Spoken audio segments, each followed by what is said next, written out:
কুমিল্লার ১৪ গ্রামে পানিবন্দী শত শত পরিবার। আশ্রয়কেন্দ্রে গিয়ে কোনো রকম প্রাণ বাঁচলেও সেখানে খাবার, ঔষধ আর কাপড়ের সংকট আরও তীব্র হচ্ছে।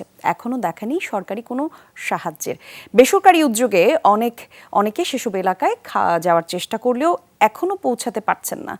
১৪ গ্রামের বন্যার্থদের খবর জানাচ্ছেন সহকর্মী মাহফুজ মিশু।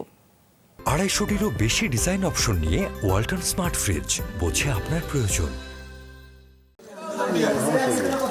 টানা ৩ দিন বাড়ির বাইরে, হঠাৎ বন্যায় সহায় সম্বল সব রেখেই প্রাণ বাঁচাতে আসতে হয়েছিল আশ্রয়কেন্দ্রে। একটু পানি কমায় এর মধ্যেই নিজের বাড়ি যাওয়ার চেষ্টা। যদিও কবে ফেরা যাবে নিজ গৃহে এখনও তা বুঝতে পারছেন না বানভাসী লাখো মানুষ। আমার বাড়িতে সমান পানি হয়েছে, এখন দেখতে গেতেছি পানি কমছে নাকি কি হাল অবস্থা। আমরা তো বাড়িতে নাই, আমরা আরেক জায়গায় গেছিলাম, এখন আজকে যাইতেছি আর কি। বাড়ির কি পরিস্থিতি ওটা দেখব। আশ্রয়কেন্দ্রে মানবেতর জীবন, যান বাঁচাতে কোনো রকম খেয়ে না খেয়ে দিন কাটছে তাদের। কিন্তু বিপদে আগে থেকে নানা অসুখে ভোগা প্রবীণরা। প্রত্যেকটা লোকের অসুখ বিসুখ নানা রকম অবস্থা দেখা দিচ্ছে। খুব অসুবিধার ভিতরে আছি, আবার খাওয়া দাওয়ারও কষ্ট, খাওয়া দাওয়া যা আছে রান্না বান্নারও কষ্ট। গায়ে গোটা উঠতেছে আর চুল কেটেছে, খাইয়ে দিয়েছে। নারী ও শিশুরাও এই বন্যায় বাড়তি ঝুঁকিতে।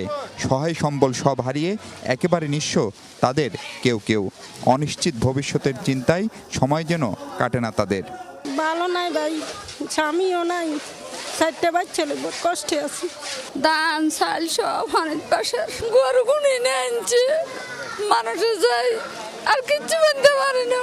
আন্ডা বলা পানি কোন যাই আন্ডার জিনিসপত্র কিচ্ছু বাসে জোয়ারে কোন গেছে, আন্ডালা কিচ্ছু চোরে নিলে তো 2-4টা থাকে, পানি তো মনে হয় সব হঠাৎ করে আসে পানি। বিদ্যুৎবিহীন পুরো এলাকা, ফলে যোগাযোগও বন্ধ।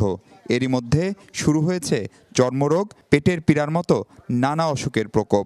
সব মিলিয়ে দিশেহারা কুমিল্লার বানভাসী লাখো মানুষ।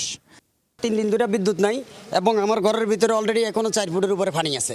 ঘরে করলাইয়া মাটির ঘর সব বেড়াতে সব দিছে গা, যে কি করাম আর উপায় নাই। তারা বলছিলেন আকস্মিক এমন বন্যা কখনো দেখেননি জীবনে।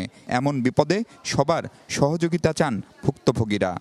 আমাদের এখন ত্রাণ দরকার আর কি, একদম মানুষে খাইতে পারতেছে না, মানে ফাঁক শাকে করতে পারতেছে না। শুকনা খাদ্য, পানি, এমনকি ছোট ছোট বাচ্চারা অসুস্থ হচ্ছে, স্যালাইন, তারপর আপনার পাতলা পায়খানা, পোলাপাইন অবস্থা খুবই খারাপ।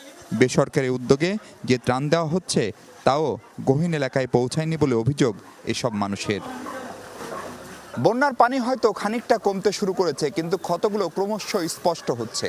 এবারের বন্যায় এই অঞ্চলে ঠিক কী পরিমাণ সম্পদ, কী পরিমাণ ফসল, কী পরিমাণ মাছ, গবাদি পশু এবং মানুষের শারীরিক মানসিক ক্ষতি হলো তা নিরূপণ করা সত্যিই জরুরি। সেই সাথে তার পাশাপাশি যারা ক্ষতিগ্রস্ত অগ্রাধিকার ভিত্তিতে তাদের তালিকা করে তাদের পাশে এখনই দাঁড়ানোর তাগিদ দিচ্ছেন ভুক্তভোগী এসব মানুষ। মাহফুজ মিশু, যমুনা নিউজ, ১৪ গ্রাম, কুমিল্লা। দর্শক, এবারে কুমিল্লার ১৪ গ্রাম থেকে আমাদের সহকর্মী মাহফুজ মিশু আমাদের সঙ্গে যুক্ত হবেন, জানাবেন সেখানকার সবশেষ পরিস্থিতি। মিশু, আপনার করা প্রতিবেদনে দেখছিলাম বন্যার কারণে অনেক জায়গাতেই বিদ্যুৎ নেই।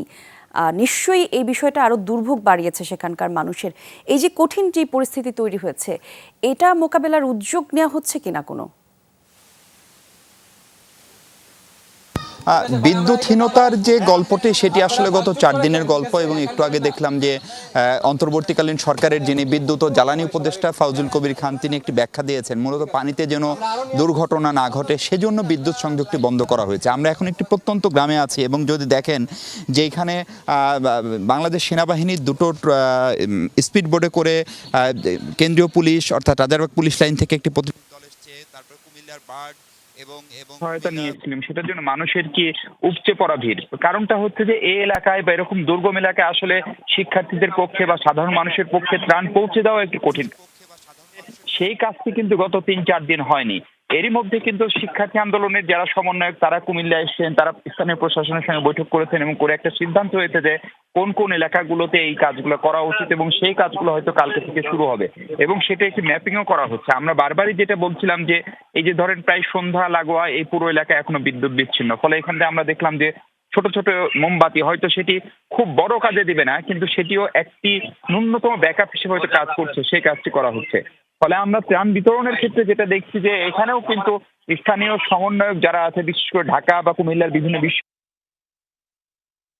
বিভিন্ন বিশ্ববিদ্যালয়ে পড়ুয়া তাদের হাতে সেনাবাহিনী এবং পুলিশের কর্মকর্তারা সংখ্যা গুণে মাথা গুণে ত্রাণের বিষয়াদি বা যতটুকু দেওয়া হচ্ছে সেটুকু হস্তান্তর করছেন, তারা তাদের উদ্যোগে সেটি বিলি করবেন। এছাড়া এই বিশৃঙ্খলা রোধের আসলে আপাতত কোনো উপায় নেই। আমরা স্টুডিওতে ফিরছি কলির কাছে। কলি, মিশু, ধন্যবাদ আপনাকে আমাদের সঙ্গে যুক্ত হবার জন্য।